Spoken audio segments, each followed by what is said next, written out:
I'm 65 years old. Retired. My name's Walter Chambers, and I've lived in a quiet suburb outside of Columbus, Ohio my whole life. I used to work as a supply chain manager for a manufacturing company, spreadsheets, schedules, and way too much coffee. Now I fill my days with crossword puzzles, long walks, and the occasional round of online chess. Until this happened. It was a Tuesday morning in February. I remember it so clearly because I just made myself a fresh cup of coffee and was about to check my email. My grandson had sent me some photos from his baseball game. The phone rang. Unknown number. Normally, I let those go to voicemail. But for some reason, I picked it up. "Hello," I said. "Good morning, sir. This is Kevin from Microsoft Support. We've detected suspicious activity on your computer. Are you available now to resolve the issue?" His voice was calm, professional, just enough urgency to catch me off guard. "Suspicious activity?" I repeated. "On my computer?" "Yes, sir. Someone from a foreign IP address has accessed your Windows device. We need to secure your system immediately. Are you in front of your computer?" I paused. I'd read a bit about scams, sure, but this felt real. He knew my name. He even knew my email address. I didn't realize that could be scraped from public directories or purchased off the dark web. "Yes," I said hesitantly. "I'm at my computer now." He instructed me to open something called the Run dialog box. Then he had me type in a string of letters, something like eventver, which opened a list of logs that looked like errors. I now know these logs are normal system events. But at the time, it looked terrifying. "There," he said. "You see all those red X's? Those are intrusion attempts. We must act fast." Within minutes, he had me install a remote access tool. That was the beginning of the nightmare. Kevin, or whatever his real name was, guided me like a seasoned teacher. He never raised his voice, never rushed me, always spoke slowly like he'd done this 1,000 times, and I guess now that I think about it, he probably had. Once the remote tool was installed, my mouse began to move on its own. "That's me, sir," he explained. "I'm scanning for malware." He opened windows I'd never seen before, typed lines of gibberish into what looked like a command prompt, and then told me the system was compromised by Russian hackers. His voice dropped to a whisper, as if someone might be listening. I felt a cold sweat on my back. "I'm going to connect you to our senior security team," he said. "They'll help you secure your identity and freeze any suspicious transactions." A new man came on the line, Robert Johnson, he claimed, with a thicker accent and even more serious tone. "Walter," he said, they kept using my name, "we're seeing several attempts to wire money from your bank account. If we don't act fast, your savings may be gone in the next few hours." I froze. "My savings?" "Yes, sir. We've seen these hackers target elderly users through your Chase account. They impersonate you and send wire transfers overseas. Luckily, we've caught this in time." "How do we stop them?" I asked, already spiraling into panic. Robert told me that we had to create a secure mirror transaction. Essentially, I would move my own money into a Microsoft-protected holding account so the hackers couldn't access it. Sounded suspicious. I even said that out loud. "We understand, sir. In fact, we encourage you to call your bank, but the hackers may have compromised your phone as well. That's why we're working outside normal channels. We're on your side." They made me feel like I was part of some top-secret anti-fraud operation. They were manipulating me, and I didn't even know it. Against all better judgment, I followed their instructions. Over the course of 2 days, I made 3 wire transfers, one for $2,500, another for $3,200, and one final emergency sweep of $4,000. They kept reassuring me it would all be reversed once my account was secured. That was $9,700 in total. When I called Robert back the next morning to check on the process, the number was disconnected. I tried calling Kevin, No answer. I checked my bank account. Empty. And that's when my stomach dropped like a stone. I sat at my kitchen table staring at the screen like it had personally betrayed me.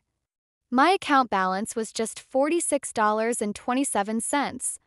I felt hollow, stupid, humiliated. I didn't even tell my daughter right away. I couldn't. What would I say? That I, the man who taught her how to balance a checkbook, who always warned her about those scams on the internet, had just wired nearly $10,000 to criminals? I didn't eat that day. I couldn't sleep that night. The shame clung to me like a wet coat. Every few minutes, I'd replay that phone call in my head, searching for clues I missed, signs I should have seen. The next morning, I finally gathered the courage to call Chase. Customer service rep was kind but blunt. "We'll submit a fraud report, Mr. Chambers, but wire transfers are rarely reversible, especially if they've already been claimed." I asked if the transfers had gone overseas. She didn't answer, but her pause was enough. Then I did what I should have done in the beginning. I called the local police. I told the officer everything, from the first phone call to the last wire transfer.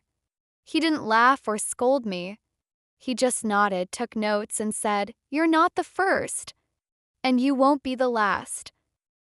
He gave me a case number and advised me to report the incident to the FTC and IC3, the FBI's Internet Crime Center. I filled out the forms, even though I doubted anything would come of it. For weeks, I heard nothing. I mostly kept to myself. I canceled all my cards, froze my credit, bought a shredder, and locked every digital door I could think of. I even stopped answering my phone unless I recognized the number. But deep inside, something had cracked. A trust one had in the world and people was shaken. Then, about 6 weeks later, I got a call. A real one. From a blocked number. "Mr. Walter Chambers?" A calm woman's voice said, "My name is Agent Lyle with the Ohio Attorney General's Consumer Protection Office. I'm calling regarding your recent fraud report." My breath caught. I nearly dropped the phone. She told me that, miraculously, my case had been flagged in a joint operation between the FTC and a financial crimes task force. The scammers had used an account connected to a known criminal network. Some of the funds had been intercepted. "You may be eligible for partial restitution," she said. I blinked in disbelief. Agent Lyle explained everything with clarity and patience. Task Force had traced several accounts used by the scammers. Apparently, mine wasn't the only case. Dozens of retirees across the Midwest had reported nearly identical calls from fake Microsoft support agents. Because of the speed of my wire transfers, and thanks to a flagged account in one of the intermediary banks, the final $4,000 transfer had been frozen before it reached the end recipient. That alone felt like a small miracle. But there was more. The state of Ohio had recently launched a victim restitution initiative in collaboration with several large banks. Since I'd reported the fraud promptly, cooperated fully with the investigation, and was considered a vulnerable target under consumer protection laws, I qualified for partial compensation. 3 weeks later, I received a certified letter in the mail. Inside was a check for $5,000 and a short apology note from the bank's fraud division.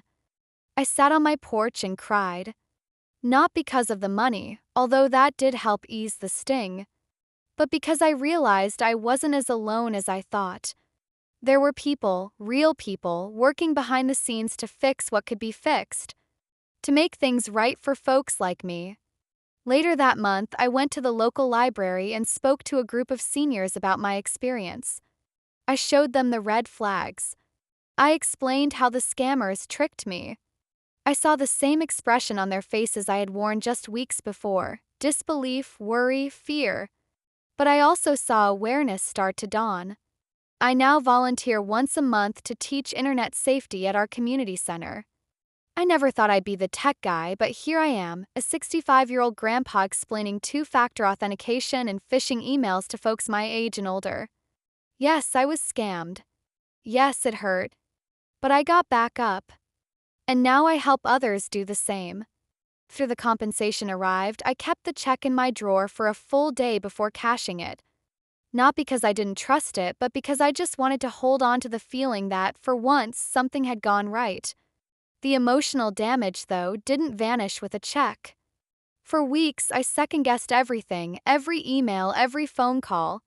If my own daughter called from an unfamiliar number, I'd let it go to voicemail. I even unplugged my computer at night. That kind of fear, it wraps around your thoughts like barbed wire. And the worst part? I knew better. I wasn't some frail man with no experience. I'd run multi-million-dollar logistics operations. I'd been through layoffs, recessions, and the loss of my wife. And yet, a voice on the phone had cracked through my logic like it was nothing. But healing began slowly, as healing tends to do. One day at the grocery store, I ran into Mrs. Waller from church. She mentioned a strange email she got about her Netflix account and asked if I could take a look. I checked it right there on her phone. Classic phishing scam. I showed her how to block the sender and report it. She put her hand on my shoulder and said, "You saved me from making a big mistake." That moment lit a new fire inside me. A few days later, I called the director of the local senior center. I asked if they ever hosted tech safety classes. She laughed and said, "Only when someone like you offers to teach them." So I did. First class had just 6 people. I printed out a dozen screenshots, fake emails from banks, scam texts, spoofed caller ID screenshots. I explained what happened to me, not in a proud way, but not in shame either. Just the truth. And when I looked into the faces of those people, neighbors, fellow veterans, a retired librarian, I saw something I hadn't expected. Relief. I wasn't the only one. Far from it. They shared their own stories. One man had clicked on a fake UPS link.